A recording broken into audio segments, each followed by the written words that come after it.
ordinary geometry does not work at great distances.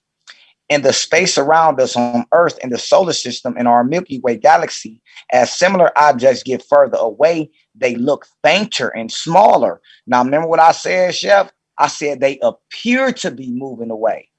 I said the universe appeared to be expanding. Remember when I said that? And the brothers, so I'm gonna read that again. In the space around us on Earth, in the solar system, in our Milky Way galaxy, as similar objects get further away, they look fainter and smaller. The surface brightness, that is the brightness per unit area, remains constant though. In contrast, the Big Bang Theory tells us that in an expanding universe, objects actually should appear fainter but bigger. Thus, in this theory, the surface brightness decreases with the distance. In addition, the light is stretched as the universe expanded, further dimming the light. So in an expanding universe, the most distant galaxy should have hundreds of times dimmer surface brightness than similar nearby galaxies, making them actually undetectable with present-day telescopes. I'm going to read that again. For y'all, I'm going to slow it down. This is important for y'all to understand. So in an expanding universe, the most distant galaxies should have hundreds of times dimmer surface brightness than similarly nearby galaxies, making them actually listen.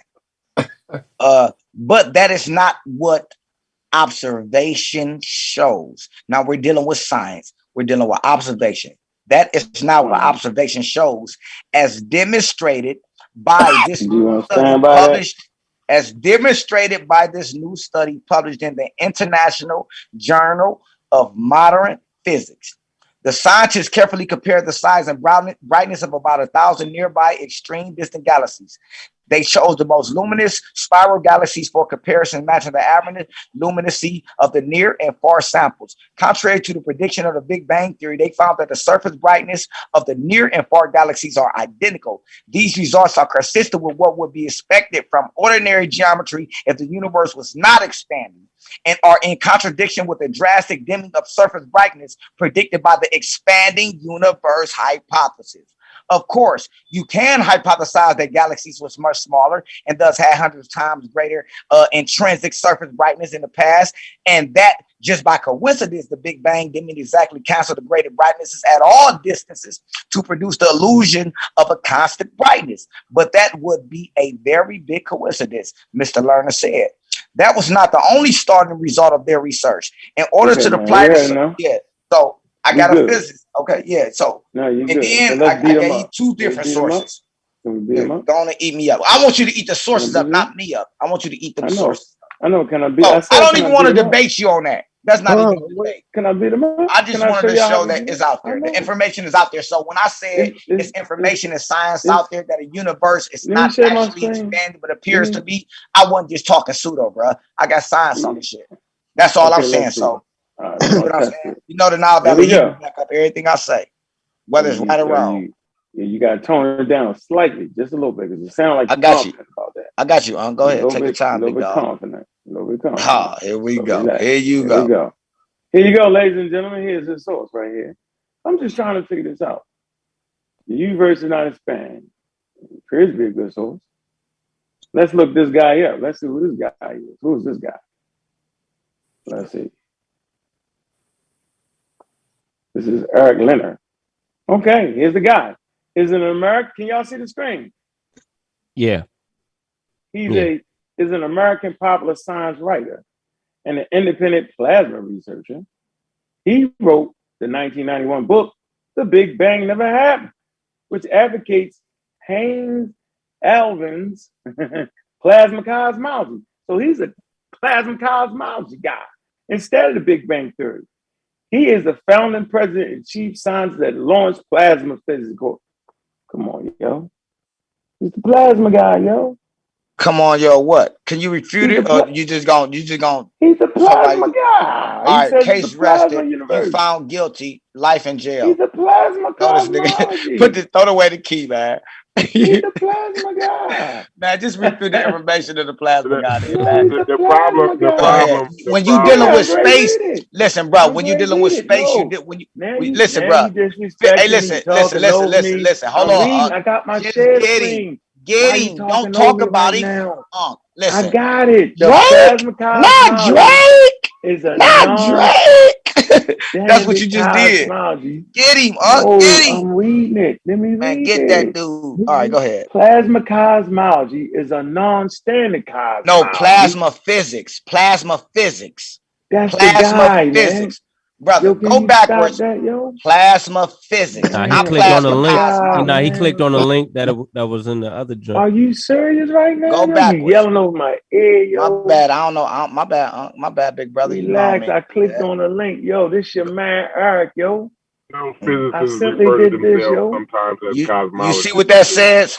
He says, and the chief scientist of plasma physics. No, You he's see a that? popular science writer, Listen, yo. no, stop. The last We looking sentence at at the bottom. He is the founder, president, and chief science of Lawrence Plasma Physics. Do you hear that? That's like a company. Do you see that? It's a company, yo. You see that word incorporated on there? He's incorporated. Now we laughing. Right. Everything is a company. Everything is a company. 23andMe, African ancestry, everything is a company. Man. Everything is corporated. What do you mean? But go ahead, Unc. Read what you were doing. He received a BA in physics. Okay. From Columbia University. All right.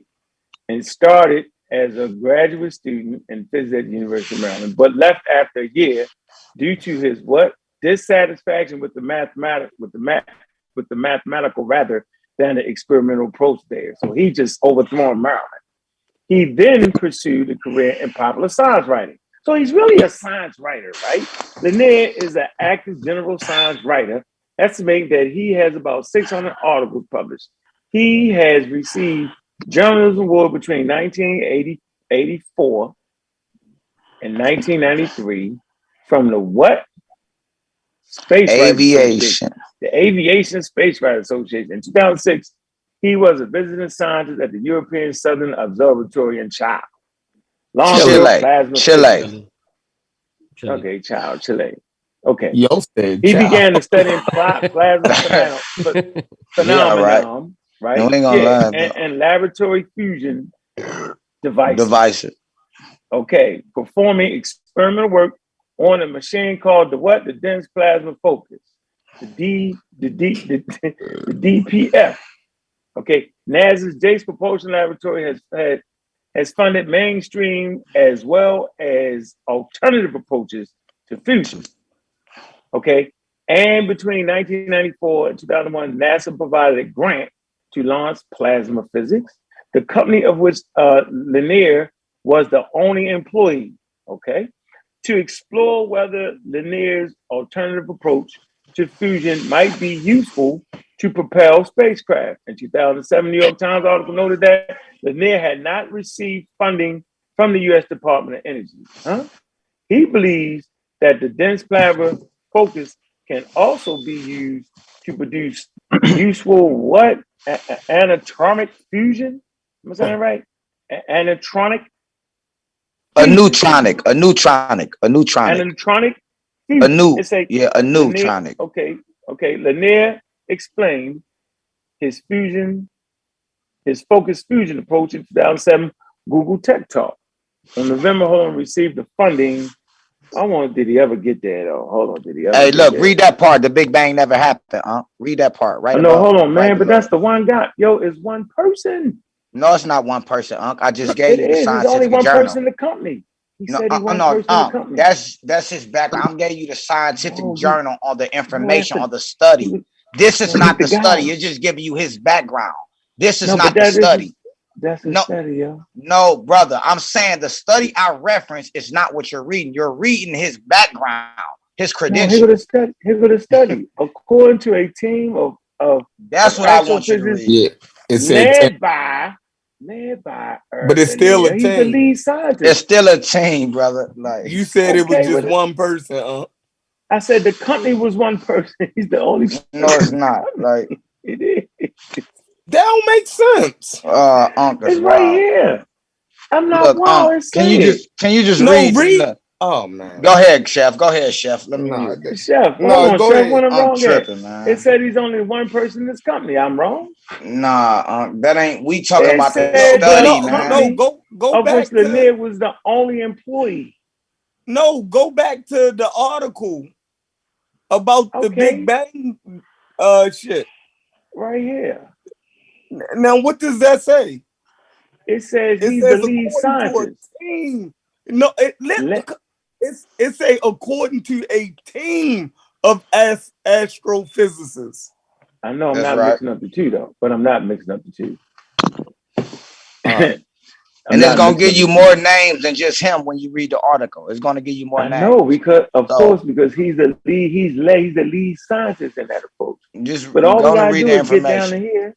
So you saying no, you can't keep going to wiki to debunk the information. I'm not debunking nothing. So what's the point of bringing this up then, huh? Because I'm reading. You said the Big Bang never happened. You said read that, right? Right. I didn't say read the man. I said you asked me who is he, and I told you who he was, and then you started reading his background as if that was the answer to what I presented.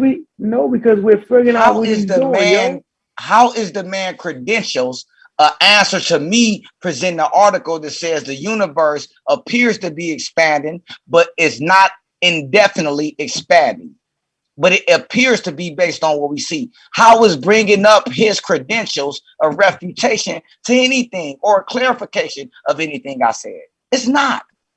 Come on, man. You got more sense than that, huh? You're a big dog. It's not, man.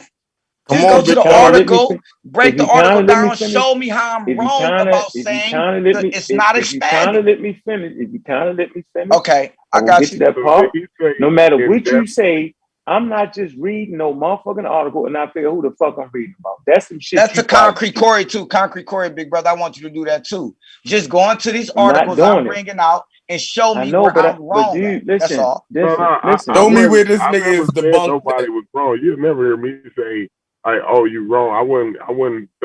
I want to understand the article. I want to understand what he's saying. You know. All I was saying is when everybody presented and you start saying, "Well, this is a known fact." No, we weren't laughing at you. We were just laughing because we all know it's a fact. So I said, "Oh, really? Is that right?" So I went to the information. That's why I asked you. I said, "Are you familiar with these certain pieces of information?" And nobody would answer me. Everybody would just giggle and talk about this. The reason why we know it's a fact, the reason why we know it's a fact is because we create. Don't let me do it though. Hey, Corey. That's what I'm saying, Corey. So if you know it's a fact, I got you on purpose. Yeah, can I say something here real quick? If you know it's a fact, break down the source. Go ahead, God. Somebody trying to read this. Go ahead. Let's look at the source. I want to read it. I got the paper. I found the paper. Okay. Go ahead, Rob. Hold on. This is why he didn't want me to read this. You gotta know. You gotta know. It said Lanier's ideas. Yeah. I don't want to hear that. I want to hear it. Lanier's ideas have been rejected by the professional physicists and cosmologists who have reviewed them. And these critiques have explained that contrary to Lanier's assertion, the size of superclusters is a feature limited by subsequent observations to the end of greatness, and is consistent with having arisen from a power spectrum of density fluctuation growing from the quantum fluctuation predicted in inflationary models. It's a inflationary. Hold on, right? I'm past. Hey, Ankh, before you keep going, I want to ask you, what's density fluctuation? What it said? What is that? Whatever it is. I know what it is. I know what it is. I know what density fluctuation is. It's up and down on the pressure or something, or the total mass or something expanding in and out. It's fluctuating. And go ahead. And entropy. Right. This is what's happening in the early universe. Yeah. Right. Exactly. I just want to make sure he knows what he's reading. Subsequent analysis. I don't gotta know what I'm reading. I'm just reading. How about that? And what we do know is both Kobe, which I tried to show, right, and boomerang experiments, and were more fully characterized by the what? The Wilkinson microwave entropy probe. Remember, I showed y'all that. And the Planck. Remember, the Max Planck got two different they confirmed NASA thing. So this guy gonna have to be plank. You talking about the and NASA. anastrophe probe?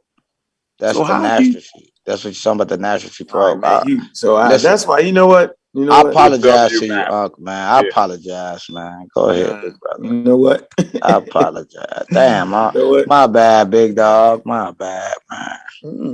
No. I was just trying to get you on point for a second. You know what I'm saying? That's all. No. That's why I laughed at you, because you don't let nobody talk. You always laughing at somebody, nigga. Talk. You don't let nobody talk. Nigga, you always laughing at somebody. Shit, right.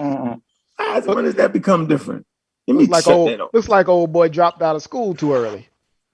Well, I guess. No, but that's all I was saying. I just wanted somebody to deal with them sources, because, like, I'm a Hebrew, but man, a lot of people didn't know me. A lot of people didn't know me, man. I've been dealing with a lot of information.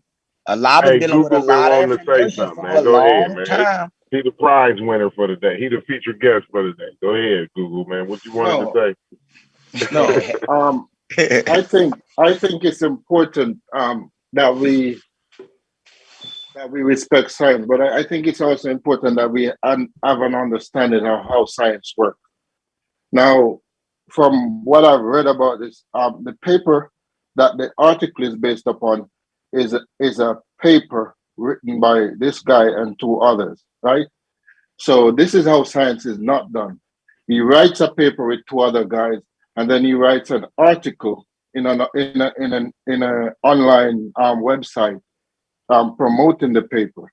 So science is not done like that, right? If you write a paper, you're supposed to publish it in an accredited journal for peer review, so that other qualified experts in your field can look at it and determine if your science is on point. Now, what I see is that the ideas of this guy has been rejected by mainstream science. He's basically a quack. So you can't take an article from a quack and hold that up as science, especially since we know that the expansion of the universe is one of the foundations of the Big Bang Theory. It's one of the foundations of astrophysics.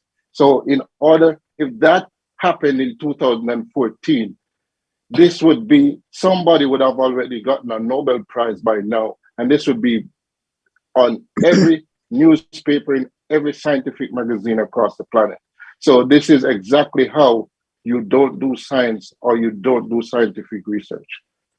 Thank you, brother. I appreciate it. The Nile Valley Hebrew really appreciate it. After all that, hello. After all that said, you wouldn't let me now, Concrete Corey. Hold on. One second, bro. That would have negated them from winning a Nobel Prize in 2017 for actually observing the gravitational wave. You see what I'm saying? To confirm the Big Bang. Right. Now, what I was saying to the brother is this. Now, I understand. I hear where you coming from. I really do. But my question hasn't been answered. Let me tell you what this brother did is what Unc just did. If anybody noticed, he didn't refute the source. He just told me how you shouldn't do science. Talked about the source. Wait, no, I listen. The source, all right. I mean, you wouldn't never let me do it. Let me talk about the brother. You wouldn't never let me do it though. What if I would do it? But you wouldn't let me do it, and I didn't. Then you act like I didn't do it. You was like, "Why are you over there?" I said, "I'm over there examining the person." I got you, Unc. I got you, baby. No, you don't got me. I know why I pulled the guy up. You're not gonna make me read no whole crazy ass. I want to find out who the human being is first. That's what you start with, the person writing it, yo. And then you figure out who his credentials is, and then we'll get into the paper. If that's the case, I've been reading all kind of slap crazy shit all day long. I already see the man is refuted with the plasma. Soon as you said the plasma, I knew you was dead, cooking in the grease. Okay. I knew that.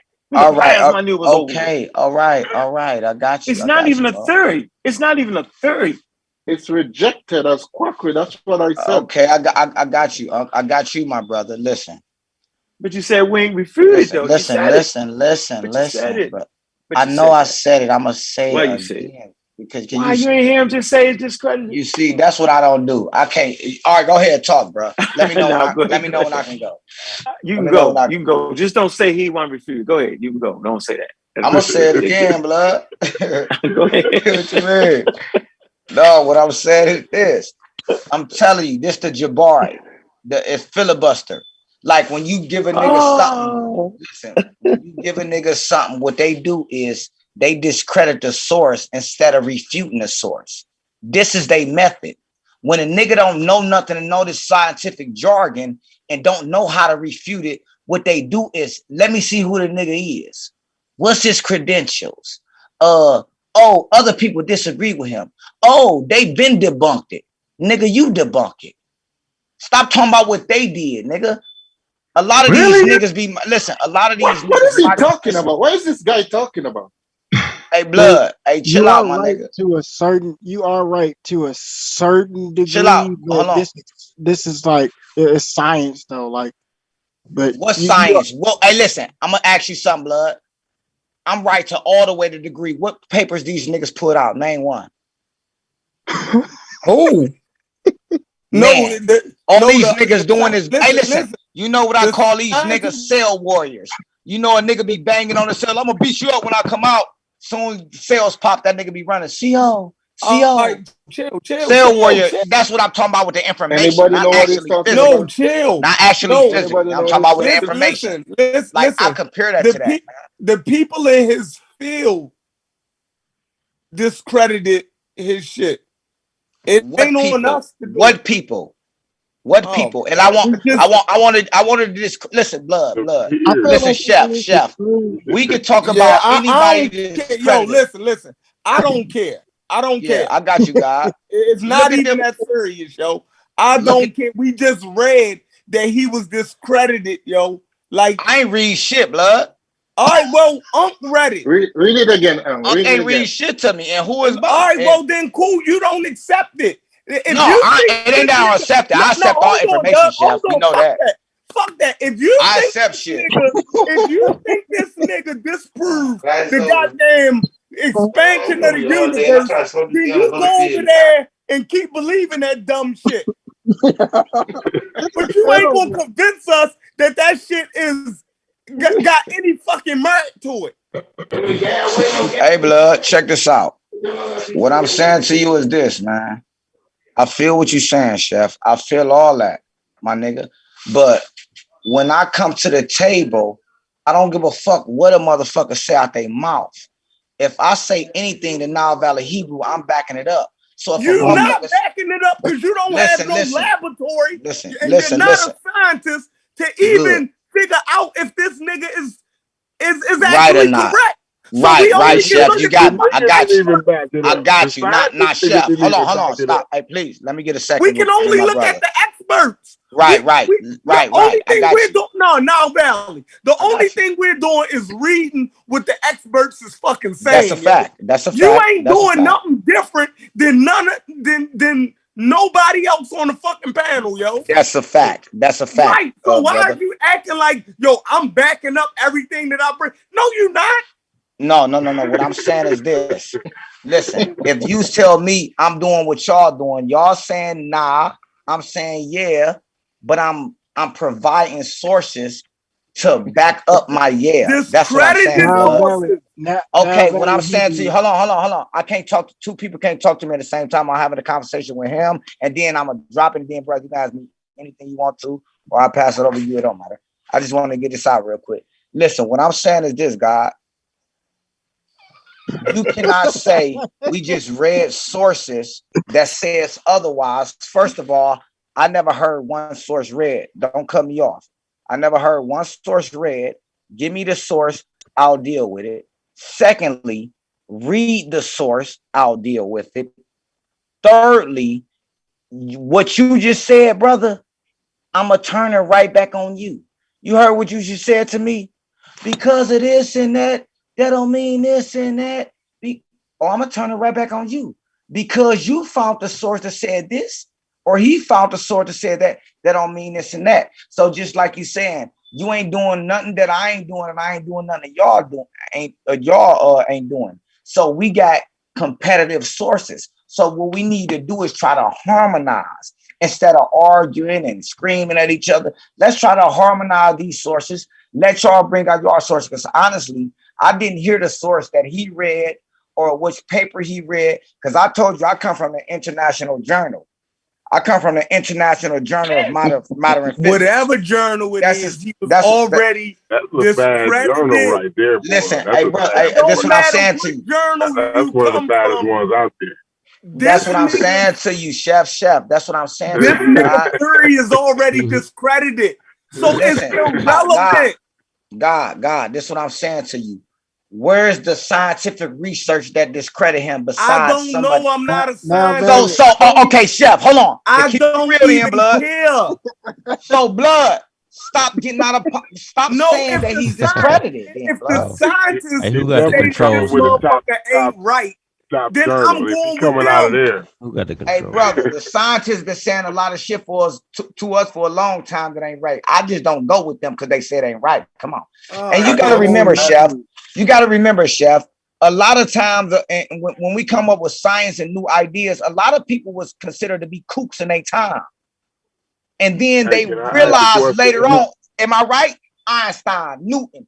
You can keep the list goes on and on. They was considered to be kooks. And then when people say, wait a minute, this motherfucker's right.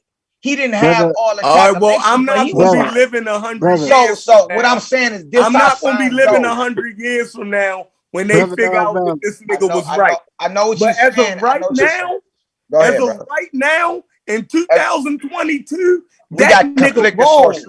All right, hey Chef, you got to stop doing this, and I love you to death, big brother. You have to stop saying people wrong without providing the research that back up that assertion. We just read he was wrong.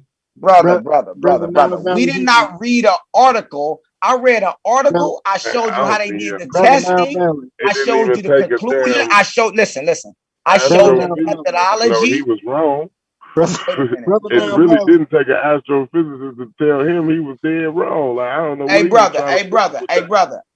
Listen, I don't know what y'all read. You read a paragraph, I think.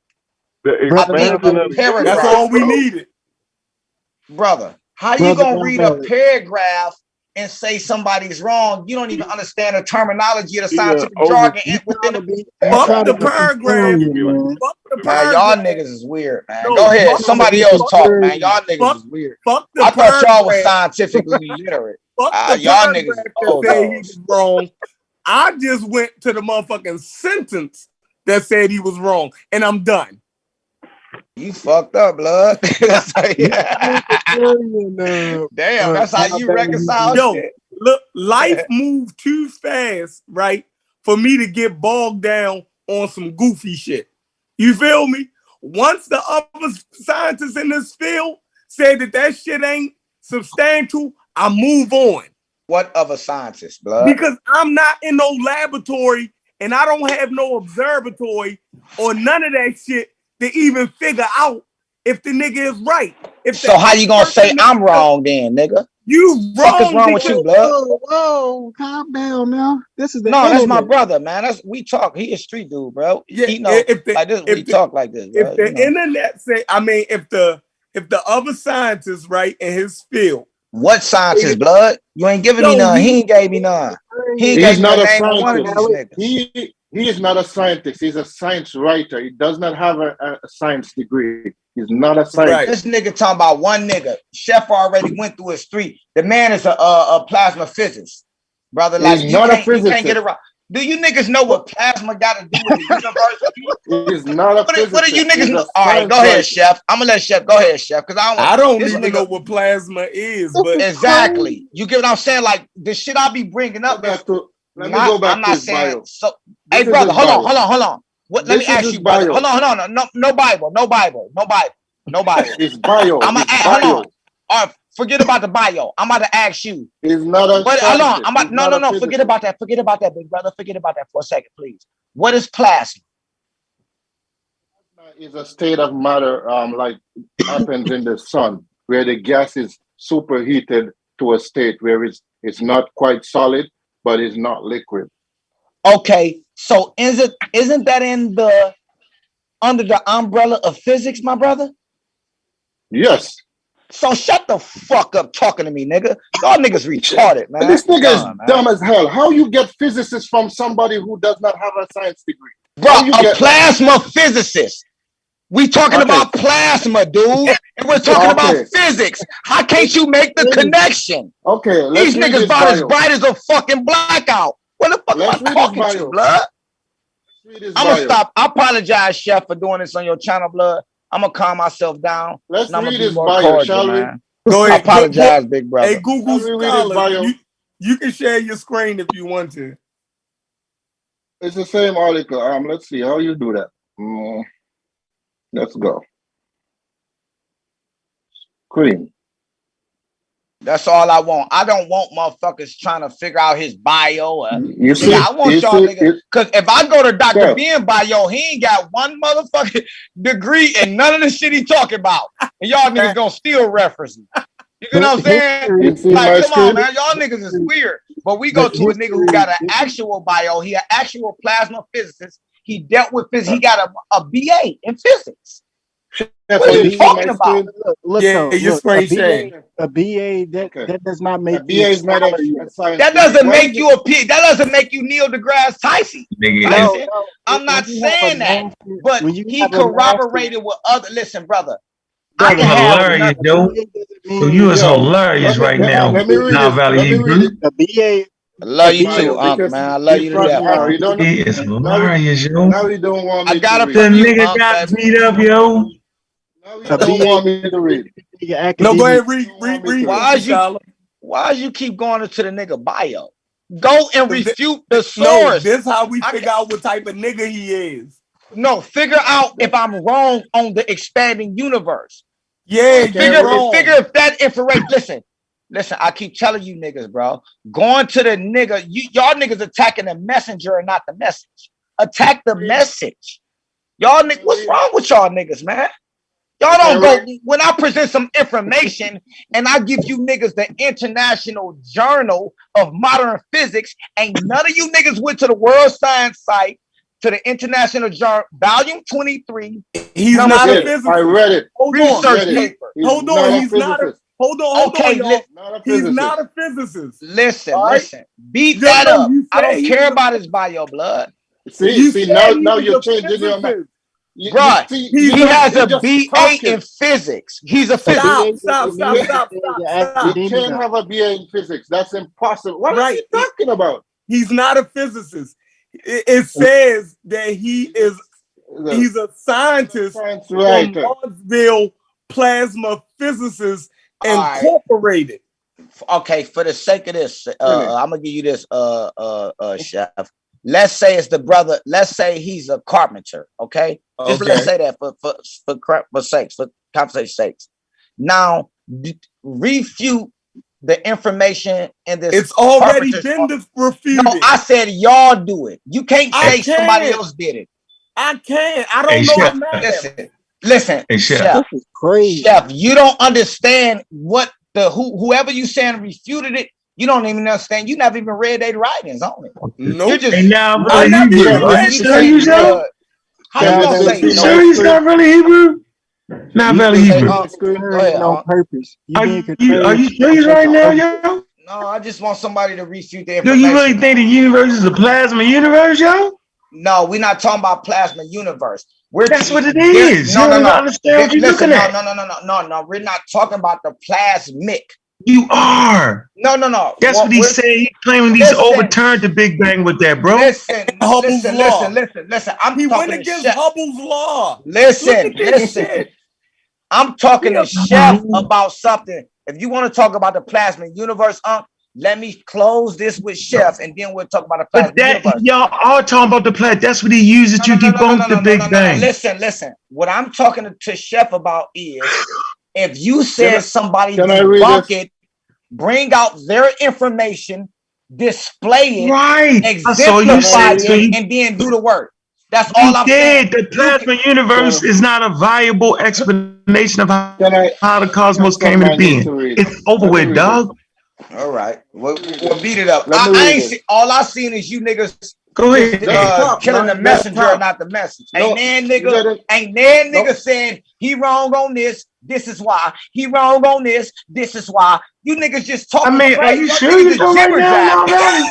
You niggas just gibber Now, Valley, are you serious right now, yo? I'm serious. Now, What nigga on this call with me? Listen. What nigga on this call with me? Now, Valley. What's up? Wait, now, Valley. Wait, do you know what the conversation is about, though, right? Nah, I haven't a clue. The nigga wrote a book. Listen to me. He wrote a book, bro. He wrote a book, and he claimed that the book says that the universe is not expanding. Okay, so the question is, what is he using to say this? He is a purporter of the plasma joint, the cosmic plasma, some shit, right? Which has been debunked all through science. So that is the conversation, man.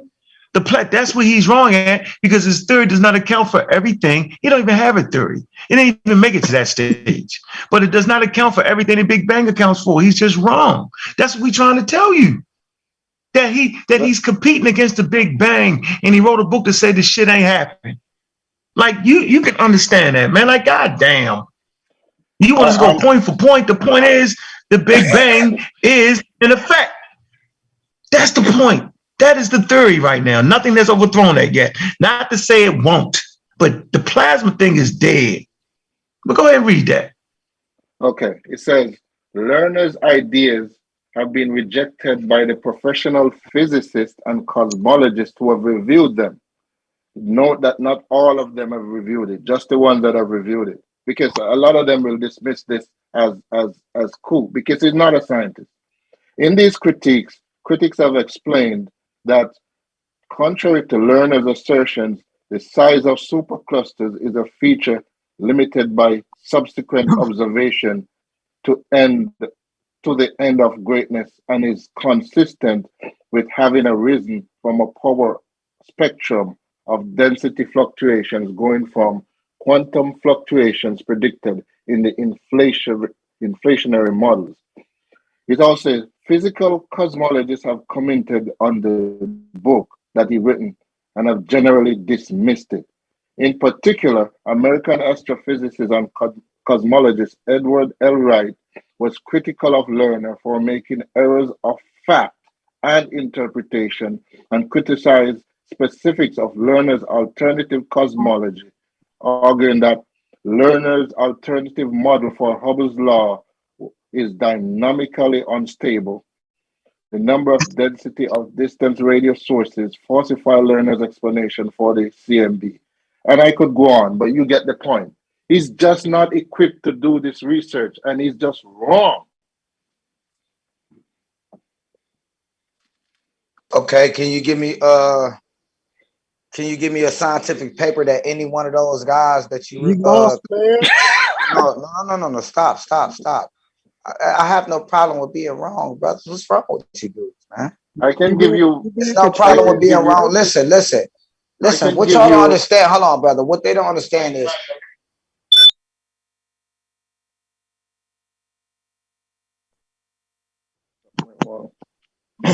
what they don't understand is I brought an article out. He brought an article out, but he read from week. Hey, Chef, I'm out of here, man. I actually brought an article man, out. This is pointless. What I'm saying, all right, we got you, man. We get this next show, bro. Can you give me an article, not a wiki? I gave you a we methodology. good. No, we straight. No, I'm not talking to you. You ain't him. You weak. What, I you know. locked up on the back of this showdown, man. I'm pulling showdown. Hey, Concrete Core, you want to make a closing point? Got a point? I'm gonna let you make a closing point now. That nigga act like they dogs in heat. That nigga said we. Yeah. Let everybody make their closing remarks, man. We had a good show, man. I appreciate everybody for coming out, man. Appreciate y'all. Okay, I can start. I want to say thank you all for letting me on the panel and for giving my 2 cents. In regard to the Nile Valley Hebrew, what I would suggest to you is, whenever you're looking up scientific articles and scientific data, is that you try not to get your information from a single source, because a single source can say anything. And even if it's an actual real scientist, they can still be wrong. So you don't take it from a single source. You go with multiple sources and you try to see what the consensus is saying. If you do that, then most times than not, you'll be right. So that's just some advice for you if you want to take it. But peace, everybody, and thanks for letting me on. All right, peace, brother. Peace, bro. I'm gonna close out. I'll close out real quick because this is a perfect time for me to close out. Listen, brother, don't talk about one source when you just read a Wikipedia article. I gave you a scientific. Listen, hold on. This is my closing. Brother. 30 seconds. We want you to go last. 30 seconds. Man, I don't give a. Hey, stop playing with me, man. Anyway. Stop playing with me. We can't go ahead. Yeah, stop playing with me, man. Listen, I'm not. brother. We want you to go last because right now we can respond to it. Brother, listen. If you go last, we can't respond to it. We want you to have the last word because you don't seem to understand what a scientific theory is for some reason tonight. Man, you don't understand. You don't seem to understand that you and this brother that you niggas ain't beat up Nan source. All you niggas did was this nigga went to Wiki and read that scholars don't agree. Nigga, no, we're gonna do this. Okay, listen, hold on, stop. Hey, blood is my closing, my nigga. That's what I be saying about disrespect. No, the closing. I want you to be the last person because right now, man, you can go back and forth. Please don't get me out my zone, man. Let me be calm and cool, man. I don't like this in and out. What you think I'm gonna do? How you think the response you giving me, man? I'm a real one. What you think my response gonna be when you playing with me like this? No, it's gonna be confusing. What you think I'm gonna talk? Come on, man. Like, come on, man. Like, chill out, relax, bro. Like, hold on, relax for a minute. No, listen. I know you understand what a scientific theory is. Yeah, right. But I ain't with that right. playing, my nigga. That's what I'm saying. Wait, hold on, wait. Playing with me. Hold on for a minute. Relax. You're gonna get a chance to do that, but you do know what a scientific theory is, right? That's a fact. And you do know what paper you showed us, right? That's a fact. No, I showed you 2 papers. Yeah, and they showed you an article. No. I gave you an article. No, they was basically saying that the Big Bang wasn't expanding. Am I correct? What you mean, they? You niggas, I gave you 2 papers. You niggas responded after 3.5 minutes. Wait, we talking about the big. Wait a minute. 3.5 minutes. Yo, if you just relax for a minute, we can figure it out, yo. Come on, we don't gotta do this. I gave you niggas 2 papers. Okay, relax, bro. You didn't give us anything. You didn't give us anything. 2 articles in 3.5 minutes. Listen, bro, we figured it out. Man. Listen. Yeah, listen, I know you did. I bet you did. Okay, we win, and I'm not gonna think that you just don't understand because I think you do. So I'm simply saying you're missing the point here, bro. I wouldn't have to bring nobody to refute the guy. You should ask yourself, Unc, why do you think you don't got to get the names of the people to refute them? Ask me that question, yo. Because you're not scholastic. That's not. No, because it's not a historical question. I want you to know that he's really trying to defeat the Big Bang Theory, bro. I understand that. But okay, so wait, hold on. So I'm asking you, bro, do you think that guy, that team, can overthrow the Big Bang Theory? That's what I'm asking you right now. Do you think they did that? Those guys overthrew the standing theory and won't nobody pay them attention. They were just ignoring them. Do you think they have done that? Seriously, yo, do you get the point I'm making? I get the point you're making, OG. That's all I was saying, yo. Do y'all get the point I'm making? No, you said that we have not refuted. No, you said we have not refuted the person, right? Yeah. And I'm saying the Big Bang Theory defeats the niggas. You know why I can't even refute them? Now let me tell you something. In the middle, I can't refute that person, and I can't refute. You don't be that both. Shit y'all talking about. No, the theory does though, bro. Oh, somebody dropped him out of there. Damn. All right, listen. Okay, so listen. The point is that the plasma model, whatever the hell they want to call it, has been defeated. Right or wrong, Corey? Yeah, it's overturned. So, I don't even think it made it to the stage of getting overturned. It sounds like only a couple scientists even took him serious enough to read his shit. You know, right. Like, so it's not. We don't have to bring nobody. We got byproducts based off Big Bang model. Like it's not like based off understanding the red shift and the blue shift and everything. Like we take space trips and all of this, you know what I mean? And send probes and all this shit. Like The shit don't even make sense in no kind of way, shape, or form. So, that's my closing statement. Yeah, man. So listen, so for everybody listening, man, whenever you get sources, man, what you do is you figure out who the person is, who wrote the article. You realize the nigga dropped out of school because he said the University of Maryland ain't no math. Okay, I don't believe that. Then he get beat up with the plasma. He took somebody else's thing, right? Plasma universe. Y'all ain't never heard that before. I have. So I already know where this is going at. So whoever, they have not overthrown the Big Bang Theory, yo. It's just that simple, yo. Not the string universe. What they call it, string theory. It ain't even called. That ain't even a theory. So look, man. Appreciate everybody came through, man. Remember, yo, your imagination, man, is the most powerful thing you got, man. Let me stop, yo. Let me stop that. But I think we got to the gist of it. So the answer to the question is no. Like I said, no ancient civilizations understood the Big Bang. That was the research question. That was the statement made. It never was nothing else. Don't let them fool you and trick you. It was always that, right? Sean was saying, well, we basically were saying the parallels, right? I'm saying, no, they ain't even got the parallels. Don't play the parallel game with me neither. Parallel that with other religious systems. Parallel that with other religious systems. You don't parallel that with a scientific theory. Right or wrong, Corey? Parallel with No, you don't parallel mythology and folklore with a scientific theory. Am I right or wrong? Or am I just tripping? You're out of pocket. You'd be out of pocket with that. That's the point. That's why we got down this road. Nobody does that. Nobody sits around and looks at the Native American story and claim it to be or parallel with the Big Bang Theory. They do it, but they out of pocket with it. They out of pocket. Yeah, they do. Yeah, you should have probably said that. You ain't say that. It's crazy. Adrian, what you think? Cause you the super African man. What you think?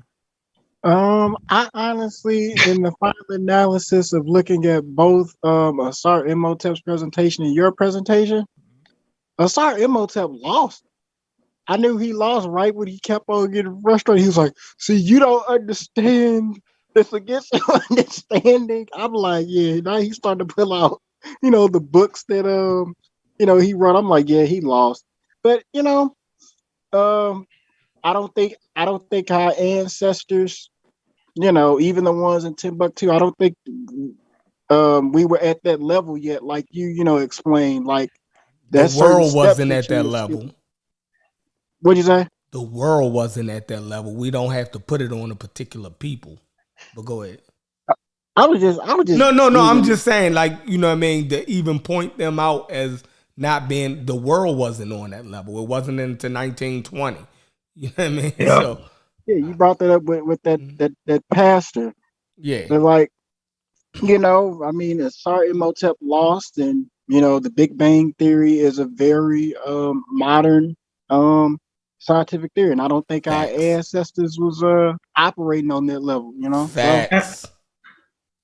Yeah, but guess what? Yo, they was operating on their level though. No, fuck all that.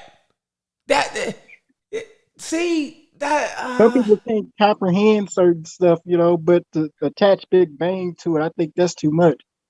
Yeah, that's way too much. Yeah, that's over the line, driving drunk. Right. And there shouldn't be no buts in that.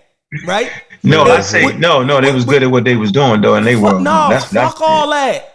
Like, I mean, that's how I feel, yo. I feel like they were good as they were. Yeah, but it's always when these guys wrong or when we wrong about Africa, it gotta be a button there to sugarcoat it some type of way. Like it gets to the point where it's like, yo, it's almost like what we was talking about was slavery, right? It gets to but they had to do it. they was forced to do it, it was the conditions that they was in, or it was the world that they lived in. Like, it's always a but when it comes to somebody making extraordinary or unfounded or unjust claims about Africa. We gotta let the shit go. Like, nobody in the world was at you had that a whole level. 2 hours to get us all, yo. You let them off. You let them off the hook on that. Because I wanted the conversation. I wanted the conversation to move forward. I didn't want 6 people jumping at him. You know what I mean? I wanted the conversation. I like conversations to be fluid, especially when you got a guest on, right? I didn't want everybody. I know, Unc, you know how to talk over people. I know Corey going to jump in. So it's like, all right, I felt as though, man, these 2 dudes, they handle the situation. Why can't I have confidence that my 2 bros can handle the situation? Like, we done talked about it in our back chats ad nauseum. So I didn't feel like I needed to be on there. Like, y'all got a good command of the shit. Like, fuck I need to be on there for? No, I'm talking about to make that point you just made. But I thought y'all was gonna make it. You feel me? But again, what Uncle Cat, about that point, nigga. But what Uncle Cat going? Well, his Africa, right? Yeah. People try, Marcy, y'all try to act like Unc ain't on the African bandwagon. He is. Trust me. On the pseudo kid, he's the biggest proponent for Africa. So y'all gotta know that y'all must be doing too much. If Unc jump off the if Unc jump off the goddamn African train, that motherfucker about to crash. Trust me. That motherfucker got going too fast on them tracks. It's about to be I said, damn, they haven't even been a tracks yet. I said, they haven't even been a tracks. Why I'm on the train? Where's the track? Yeah, so Marcy, y'all be shooting at Unc a little bit too hard, right? If Unc start pulling back on Africa, trust me, he see a big ass motherfucking cliff coming, and y'all won't even pick up on the clues, right? If Unc jump off of something, right, he see a cliff coming. I seen a wall. I seen a burger, yo. and they going like, full throttle. You know what I mean? So I mean, it's crazy. Wait, I gotta. Saul, my man, though, yo. Saul say, nah, man. We ain't say they understood the Big Bang. They had a Big Bang. I got a quick question. That was funny. Does Chief X does he like to troll a lot? Yes. I'm starting to kind of notice that. Does he like to troll? Yeah, he troll. I seen him troll your post. Who? In the pseudo killer group. I seen it. It was funny. Who? Why you mention that nigga name, man? Why you mention that nigga name, yo? Why you mention that name, man? He tried to put words about we was having a good show. I thought we at the end of the day, good show, yo. You brought this nigga name up, nigga. That nigga is a nut, yo. You brought his name up. At the end of the day, right? Ain't nothing wrong with studying African culture and all that. Hell, man, he fucked up my year. I wasn't trying to hit that wild ass nigga. Hey, yo, what that picture he got with John Sal? That nigga like a midget. He like it's his son holding, like his father holding him when he was a kid. Everybody look like a midget to John Sally, yo. But he's like a little kid though, yo. Let me get my closing in, man. Damn.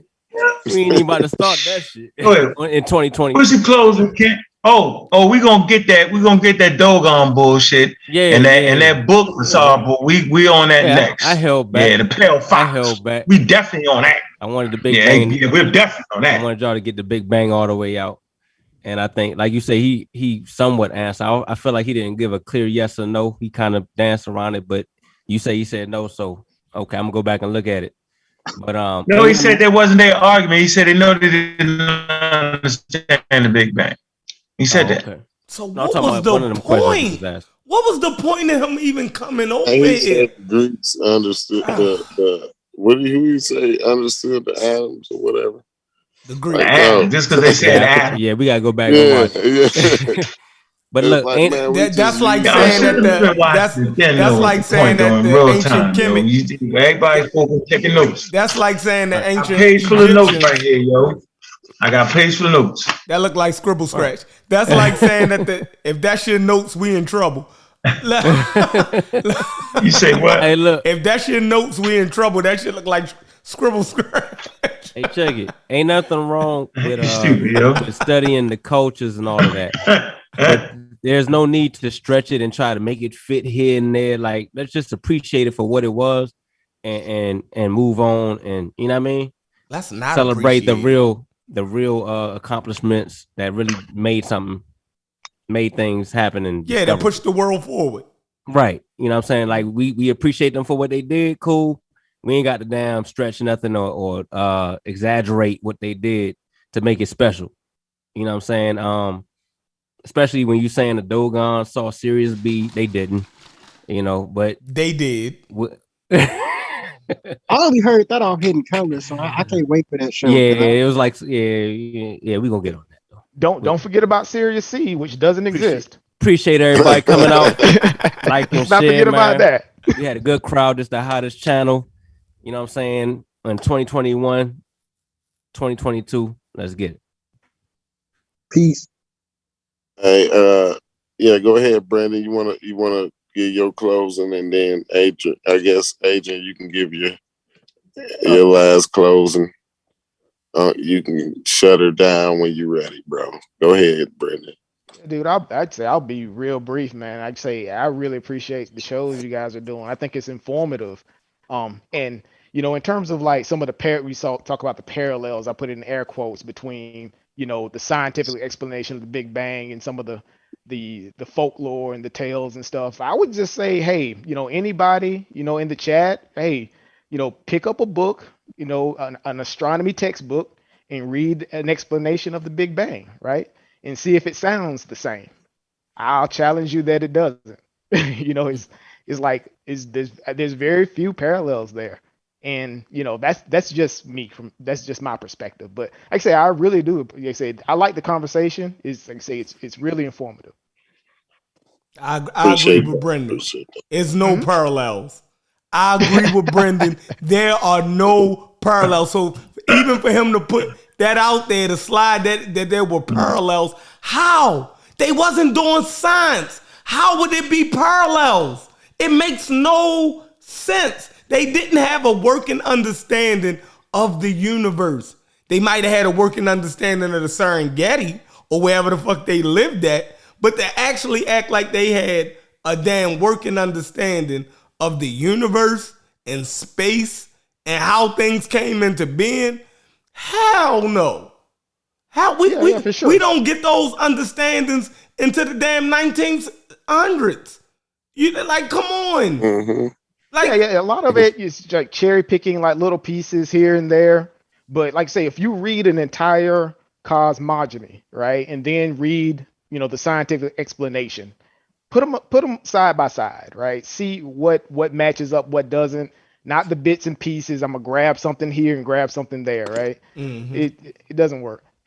Yeah, it's like when people use the Genesis creation story and try to align that with the actual origin of the world, right? They do that.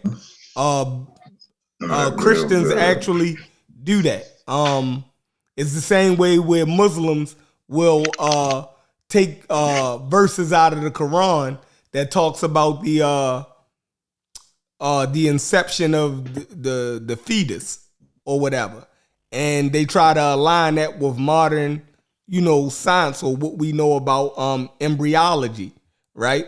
But if you really just read it side by side, there are no parallels, right? It's a bunch of Stone Age mumbo jumbo. You know what I mean? And you'll take a line out of here to try to make it seem like it. Nah, it don't. It don't. But that's the trick. And now we're doing the same thing with African folklore. The same way the Christians do with the Genesis story and things in the Bible. They try to align it with science. the same way the Muslims do with verses out of the Quran. They try to align it with modern day science. They give their book or their folklore credence. I think that African Americans and Africans is using African folklore to try to do the same things that Christians and Muslims have been doing with their folklore. And I'm glad we're here to stop it and put science forward. Go ahead, You can hear me? Internet connections unstable. This is stupid. Y'all can hear me? Yeah. I can. Yeah. It's going in and out. Y'all can hear me clear? Yeah, we can hear you real good. Yeah, we can hear you good. All right. So real fast. I want to kind of summarize what went on here today. I think Asar did a great job on the philosophical thought process of Africans. And we know that the precursor to science was what? Natural philosophy, right? Philosophy, then natural philosophy. So he actually proved the point that they was in a stage of philosophizing about the universe. Okay? Well, that's why I asked a serious question about, remember the question I asked? Well, did they have the megaliths? The megaliths is an important astronomical tool. It took them 25 minutes to answer the question. And they came back with Einstein, and they came back with, nigga, you don't know, he ain't said that way. You don't understand what I'm saying? It was his imagination, right? So he basically said that they had imagination, which we all know they had imagination. But the question still remains, did they have the tools, right, to take what was in their mind and put it in a format that could be reproduced? No, they didn't. They was guessworking like all the other ancient tribes. Guesswork. So to make sure we know what we're talking about, I'm gonna read this to you again so y'all can clearly get the point right here. And let me get this, hold on. Where the hell is this at? This is stupid. Read this to you, hold on, okay.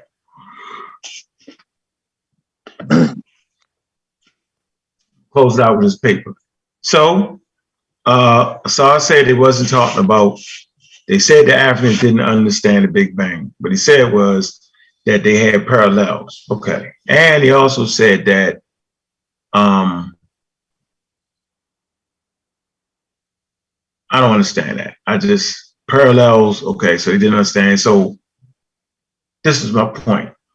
I'm gonna read this and close it out. Human beings were forged out of, and I'm gonna narrate for y'all on why I wrote this, because I knew we was at. Human beings were forged out of the evolutionary process in Earth's ecological system. So I wanted it right there. With that one sentence, that first sentence, I wanted everybody to understand that we was forged out of the environment of Earth. Okay, not in outer space, but right here in the atmosphere of Earth.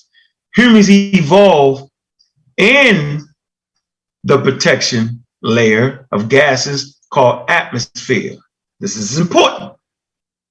These gases are important like oxygen we breathe, carbon dioxide, ozone,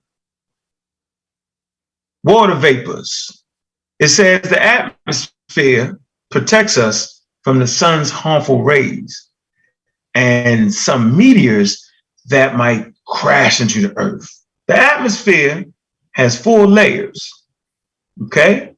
So I wanted to introduce y'all to the different layers of the atmosphere, right? And know what part of the atmosphere was we in? The troposphere, right? That's the troposphere that extends from the ground up a few feet. This is the layer of the atmosphere we was created in: stratosphere, mesosphere, and thermosphere. And say, watch this, this is important. I said our 5 senses were fine-tuned for the survivability of Homo sapiens within the planet's gravitational field and the troposphere. right? So as we walk on earth, we hear things. Our hearing is good for that. Bah, bah, bah. We see things. We got excellent vision. Bah, bah, bah. Okay? We can smell things, right? Our smell is fair. We don't got the greatest smell, but it works for what we have to do. You know what I'm saying? We there. Our fight or flight. We quick with it. Boom, we real jumpy. Okay? Bet. I wanted to set the tone for y'all to know where we was at. So when it's time for us to really talk about science, right? The thing I did when I showed y'all the slides, how your goddamn senses is horrible when it comes to science. I wanted to set that up for y'all because our ancestors was in an environment looking in space with senses that were made for them to understand the earth, not outer space, right? Go back and do the rewind and watch this. When humans leave the protection of the earth, they need special suits and breathing apparatuses to survive in space. So now I wanted to introduce the tools that they needed so they could navigate space. Yeah, they use their imagination. Okay, I got imagination. I think we can get up there. That's my imagination. But now, what is the theoretical framework that I need to use to get up there? What tools that I got? What math do I have? I'm telling you these tools to let you know that our ancestors just didn't have them tools. I named the tools they had to be able to understand certain celestial bodies, and I called them megaliths. We finished. The more time humans spend in outer space, the more muscle density they lose. There's no up and down in space. This affects your equilibrium and can cause problems with thinking and movement. How do we know? Because astronauts go to space and they have problems. There's no up and down in space. I'm showing you how valuable these tools are. The space stations, okay? The breathing apparatuses, the tools they got in space so they can exercise so they don't lose muscle density, which they still do. It says the natural advantages humans have on Earth, we lose in space. So when we start trying to peer into the cosmos, those advantages that we had here, that good goddamn vision we got, to see somebody moving at night, because you know we can see at night too. Yo, that shit ain't shit when you start to look up there. That's why they created megaliths as a guide, as a measuring tool, as an instrument to understand how things move. You can't just stare there and say the shit moving, yo. You're not gonna stand there for a whole year. You gotta move and get something to eat. You gotta go to the bathroom. You ain't gonna be able to do it. You gotta have something that calculates that. Watch this. Corey, can you still hear me? Yep, I hear you. These reasons should be clear because we evolved on this planet.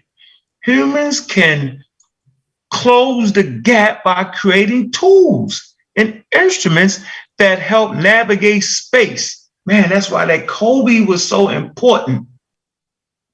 WMAP was important. It was a tool that helped them navigate space. Watch this. For the same reason, our early human ancestors would have never made it to space, let alone survive there, is the same reasons they wouldn't have understood the Big Bang. Now, this is an important part right here for those who throw that black allergy slur. Well, y'all going against African this and that. Now, watch this. The lack of tools and instrumentation places limitations on our ability to practice science, not our minds. So there aren't any limitations on our mind and our imagination. I tell you right here, it's not. I explain that to you. Right? I let you know that, man, our imagination was intact. Our ability to reason was there. Our ability to learn was there. But if you really get into the study of technology, you got to know there's no car without the chariot. There's no engine without a horse to pull the chariot. This is the original horsepower. The engine replaces the horse. So you have imagination to develop a device that rolls, and you have imagination to put it on something, right? Then you have the imagination say, yo, this shit, I'm tired of pulling as a human. Let me tame this animal to pull it, right? Then you take it a step farther. So it's almost like people around us are mad. They like a family of 10 that has to plan for a whole year, right? To make a trip from California to New York in North America with a wagon and horses, stagecoach. So the community people want to travel across the country. And they got to plan for a year. You got to have food stores. You got to get that right. You got to have whatever shit you got for what you call a medicine during that time. You got to plan your weapon. You got to have your weapons. You got to know where you're going. You got to have a person to help navigate. You got to have all that. You got to pile all this shit up. It might take you a year. We sitting around here booking our flight on Monday, be ready to go by Friday. We don't got to take a whole year to plan. Just have that money and pay for the ticket. We get on the plane and we there in 3 hours from California to Baltimore. Take you 2.5 hours straight through flight. Now you're in a covered wagon. You're mad as hell. You're going through this. You got to fight the Indians. Your wife dies. She gets shot in the head by an arrow. Your son died from infectious disease. The trip take about 6 months. That's why y'all mad. Oh, they ain't reading all the African books. We ain't had to do that for this subject right here. That's the job that y'all do. The community need to hear that the Africans had imagination. The community need to hear that the Africans looked up in the sky and tried to understand their world on par with everybody during that time. They need to hear that, but they also need to hear what is it that we're bringing that we could take to Africa right now and change their situation. The two things go together well. It never should be confused. That's why I always say we got to separate the shit. The science is here. And the African mythology, folklore, cosmological stories is here. Those who was able to separate that from that ushered forward into the space age. Those that were not able to do that, you can find them in the savannah using the same bow and arrow,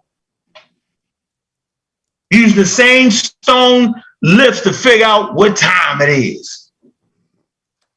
That system that was great during the Stone Age, Iron Age, is faulty in the space age. That's my job.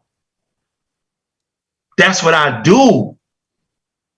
I want to make the babies in my community right here responsible, right, for those next people that will go into space that are African Americans. That's my job. The Masi, their job is to what? To keep the traditions and customs live. That's what they do. That's fine. The two should never come in conflict. It's like the scientific community going against the Bible. Makes no sense. We don't have to do that. That's why I'm glad we had the conversation tonight. That's why I'm glad Asar bowed out gracefully with the slick mouth, though. We wasn't trying to say that. Well, I will accept you wasn't trying to say that. Okay, I get it. You wasn't trying to say that the Africans understood the Big Bang.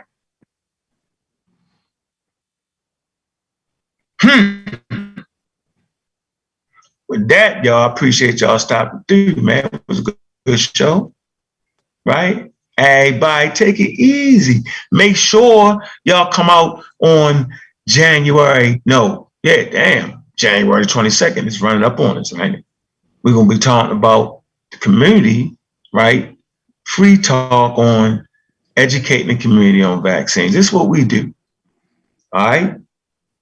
And I appreciate that support, man. Make sure y'all there. Make sure y'all come through, man. It's going to be at the Black Dot Bookstore and Cultural Center in Lithonia, man. Probably go live tomorrow, put the flyer up. I don't got one on me right now. Hold on.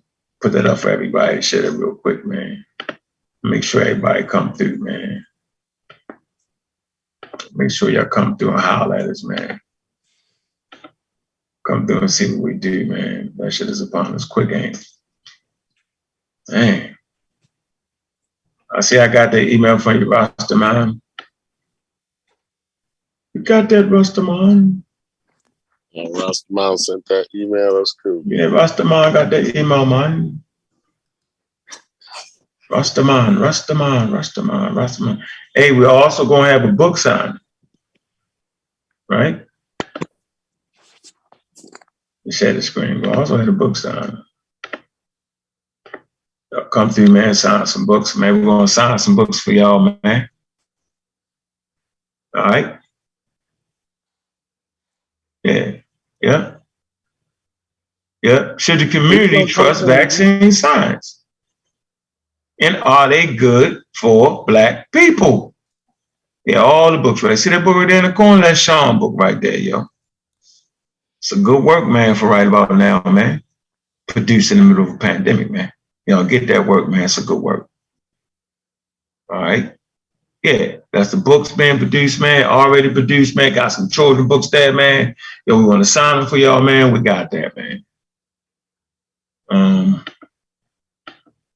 So yeah, man. Appreciate the conversation, man. Appreciate the great Asar Hotep for coming on, man. You know, that's how we get it in around this motherfucker, man. We ain't scared to get it in, man. Shit. The best thing, you can end up being wrong, huh? Yeah, I'm good with that. Ain't nobody mad at that, man. So now that's the conversation, man. It's the tools. It's the tools, right? The better tools you got, the better science you got. Gold standard. Simple as that. Yeah, anything else? Everybody good? We out? We finished? Pretty much. Peace. I just want to say peace. I appreciate everybody coming out, man. It was a great conversation. I think we learned something. I look forward to the next conversation. Yeah, we still got Happy some New crazies. Year's. Happy New Year's. We still got Happy some New crazies. Yeah, Happy New Year's, man. We started off with a bang, man. You know, y'all can we like to chat and people talk about who won that one. It wasn't even that. It just was a lesson in folklore mythology and philosophy and how science works. So now y'all know Percy can't come at y'all with that. See? It can't. Hey man, with that, man, we out, man. Yo, we be back tomorrow, man. Hey, Court. Chef. Yo. Come on, yo. I hope the Ravens lose tomorrow, yo. Can they just lose tomorrow, yo? They definitely gonna lose tomorrow. They gotta lose tomorrow, yo. I mean, like, don't even try to win against the player. Let that shit go. You know what I mean? I think it was a hell of a season, yo. They fought like a motherfucker with damn near 65% of their team gone most of the time, which is unprecedented, and still gave us something to cheer about. But what you don't need to do is don't fuck it up and make the playoffs. And we're trying to get better draft picks. Now you got your second string, third. We had third string players playing, yo, starting. Right now, so we got the second string hurt, first string hurt, third string playing. Now when they come back, get some good draft picks. Now the team be super solid because you got the first string tight, you got the second string tight, you got the goddamn third string tight, yo. Yeah, yeah, that's a fact. That's a fact. Now they ready. Now they ready. Right now don't fuck it up. Make the playoffs. Right. Don't get out there tomorrow. Lamar is Lamar playing? He better not, man. That man limping, man. I know. That man limping, man. They put him out there, man. That's criminal. They yeah, gonna RG3 his ass. They put him out there. Yeah, he ain't supposed to go out there, yo. Yeah, he ain't supposed to let that shit go, right? Yeah, we got a lot. I hate to get off of here, but because we got a lively conversation going on in the goddamn chat. They is going ham. African world is basically insulting everybody in the chat with his blackology. Like I said, I blame the Almond Raw squad for it. I blame the Masi for it. I blame what's his name? Asar Imhotep for it. Oh my God. This guy is in there beating the hell out the chat, insulting everybody. basically telling everybody that we don't know geography or history. He's proposing that the people in the Congo are the Egyptians. Like, this guy need to look at a map, right? He need to look at a map and get his life together, right? It's 2022. Get your life together, Yeah, a map will help a lot of people get their goddamn lives together. I know, yo. You remember I used to make them? I was like, damn, yo, you right. Because you talk that shit, you be like, yo, look at the fucking map, yo. Then you look at that motherfucker, you be like, I think we don't realize the size of Africa. We don't realize the size of Africa, yo. We don't realize how big of a continent, right? That is. How many zones? When Ankh do the skin map, right? And the where the equator at, and you realize how big Africa is. And once you realize that, you can understand that people have their own traditions, ethnicities, and customs, and they're different fucking regions, even different phenotypes. So to just try to lump all Africans together because they exist on the same continent is ridiculous. In African world, you need to stop. It's a whole new year. we even got the daggone controls. Look, we even got my man Ngozi in there fussing with him. That's what we should have had on here tonight. We should have bring Ngozi back. Yeah, we even got Ngozi in the chat fussing with him, man. Like so just chill out, bruh. The Congo ain't Egypt. Like, they got their whole different thing. Both river systems. They both river system civilizations, but two different parts of Africa, man. They ain't connected in no way, shape, or form. Let it go. But it's okay though, yo. It's not okay for some people. It's not okay for some people. Everybody had to be in Egypt. Everybody had to be in Egypt. Special. Yeah, that's ridiculous.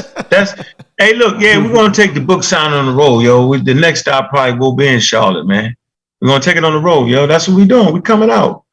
I don't know, the pandemic might slow numbers down, but that's what we really want to do, man. We want to get on that road, man, and really just keep pushing scientific literacy, right, all day. That's what we doing, man. Shout out to Dr. Oyamayat, man.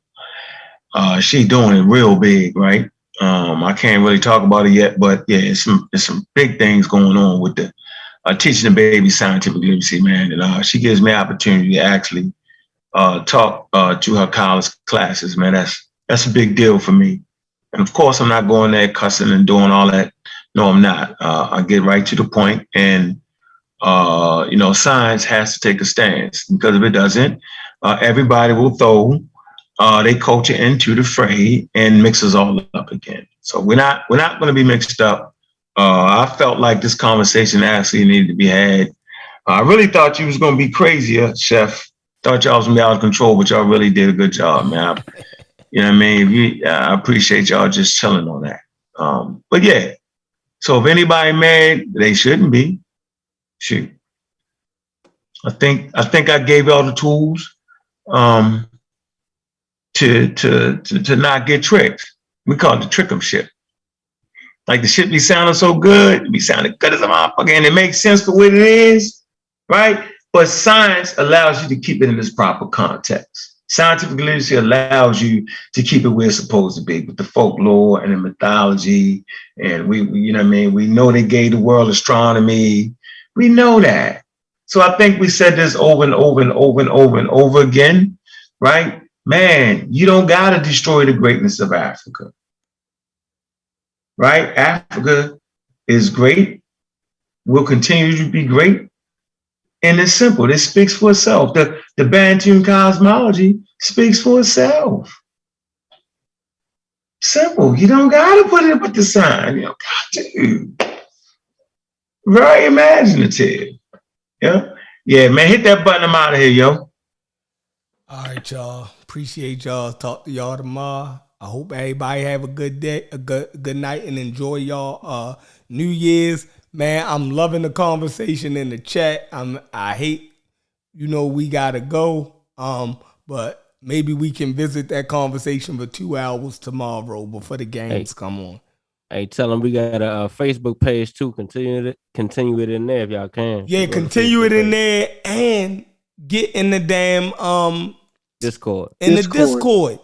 The Discord, man. If we can continue our conversations in the Discord. It's fire. Trust me. So we'll holler. It was a good show. I saw you got your ass beat, but you held your own. You're a soldier. Sean and them set you up. We out.